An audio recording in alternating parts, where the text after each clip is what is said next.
हाय दोस्तों, जैसे कि आप सभी को पता है कि आज है 12 जनवरी और 12 जनवरी को विश्व युवा दिवस मनाया जाता है। और आज ही के दिन स्वामी विवेकानंद शिक्षा निकेतन का जन्म हुआ था। तो हम उनके बारे में कुछ बातों को जानेंगे, उनके विचारों को जानेंगे और उनसे जुड़े कुछ रोचक तथ्यों को भी जानेंगे।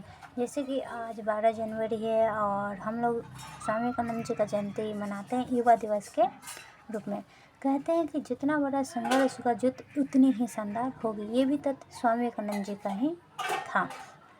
हम आगे देखते हैं इनके बारे में कुछ रोचक तथ्य।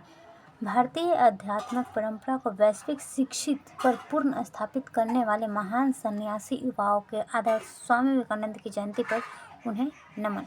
यानी ये बात कह रहे कि वो एक महान सन्यासी थे और युवाओं के लिए आदर्श थे। आदर्श का मतलब होता है कि युवाओं के लिए एक प्रेरणा वो साबित हुए।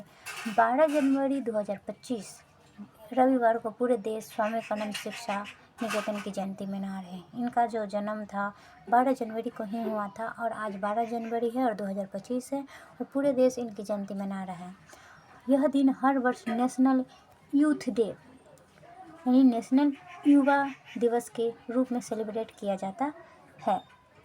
और जबकि उनके विचार एवं उस जीवन के निचोड़ जो हमें ज़िंदगी जीने का सही तरीका समझाते हैं और सफलता की राह पर जो है ले जाते हैं। आज राष्ट्रीय जो युवा दिवस है, इस खास मौके पर हम आपके लिए स्वामी जी के अनमोल विचार को लेकर आए हैं जो जीवन को नए राह प्रदान करने के लिए दम रखती है। जैसे जैसे उनके कुछ विचारों को मैंने 10-15 विचारों को इसमें ऐड किया है ताकि आप लोग भी उनके बारे में कुछ जान सकें, उनके विचारों को जान सकें। जैसे कि तुम सोचते हो वैसा ही बन जाओगे। हम लोग जैसा सोचते हैं, उनका कहने का मतलब ये था कि जैसा हम लोग सोचते हैं हम लोग वैसा ही बनेंगे, लेकिन अगर हम नेगेटिव सोचेंगे तो नेगेटिव बनेंगे। खुद को निर्बल मानोगे तो निर्बल और सबल मानोगे तो सबल ही बन जाओगे। ये तथ्य स्वामी विवेकानंद का था, पहला तथ्य था। दूसरा, वो कहते हैं कि किसी भी जब हम आपके सामने कोई समस्या ना आए तो सुनिश्चित हो सकते हैं कि आप गलत मार्ग चल रहे हैं। अगर आपके सामने कोई समस्या नहीं आ रही है, इसका मतलब है कि आप गलत राह पे चल रहे हैं।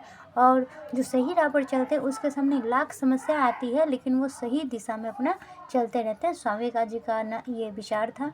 फिर तीसरा विचार कि जो कुछ भी तुम्हें कमज़ोर बनाता है, जैसे कि शारीरिक हो गया, बौद्धिक हो गया, मानसिक हो गया, उसे जहर की तरह त्याग दो। जैसे कि जहर, स्वामी विवेकानंद जी का कहने का मतलब ये था कि जो भी चीज़ हमें कमज़ोर बनानी, चाहे वो किसी भी ओर से हो, शारीरिक हो, बौद्धिक हो, मानसिक हो, तो उसको जहर की तरह त्याग देना चाहिए। जैसे कि जहर खाने के बाद लोग खुद को त्याग देते हैं, उस तरीके से।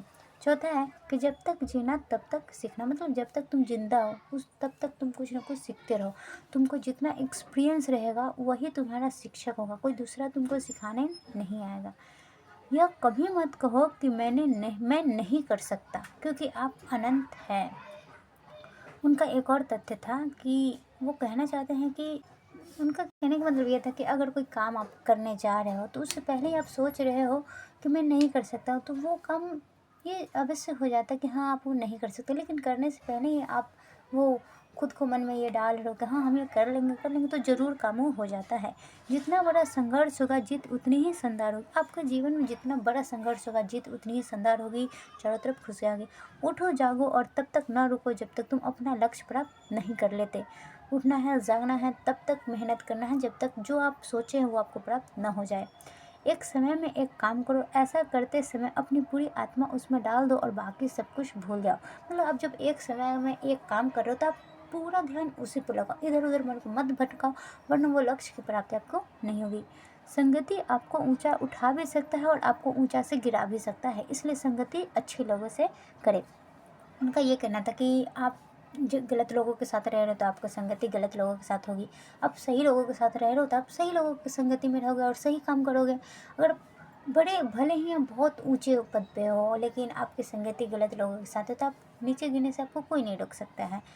लोग तुम्हारी स्तुति करें या निंदा करें, लक्ष्य तुम्हारे ऊपर कृपालु हो या न हो, तुम्हारा देहांत आज हो या युग में हो, तुम न्याय पद से कभी भ्रष्ट न हो। उनका कहने का मतलब है लोग तुम्हारी बुराइयाँ करें, अच्छाइयाँ करें, उससे आप मतलब मत रखो। आप जो है न्याय के पथ पर चलो, यानी सत्य के राह पर चलो।